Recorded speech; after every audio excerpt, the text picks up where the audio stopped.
There's a play so powerful that an old superstition says its name should never even be uttered in a theatre.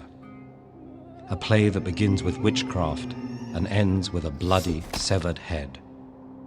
A play filled with riddles, prophecies, nightmare visions, and lots of brutal murder. A play by William Shakespeare, sometimes referred to as the Scottish play or the tragedy of Macbeth. First performed at the Globe Theatre in London in 1606, Macbeth is Shakespeare's shortest tragedy. It is also one of his most action-packed.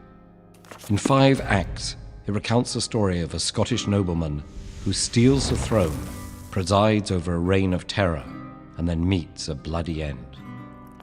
Along the way, it asks important questions about ambition, power, and violence that spoke directly to the politics of Shakespeare's time and continue to echo in our own.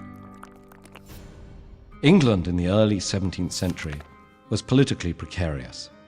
Queen Elizabeth I died in 1603 without producing an heir, and in a surprise move, her advisors passed the crown to James Stuart, King of Scotland.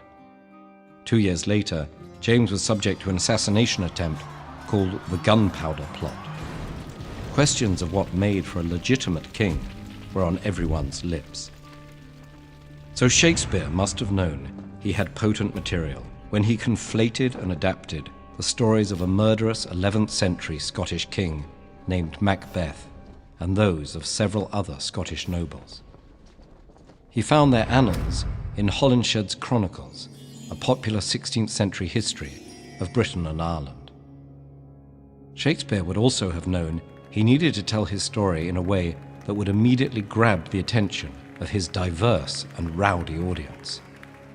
The Globe welcomed all sections of society.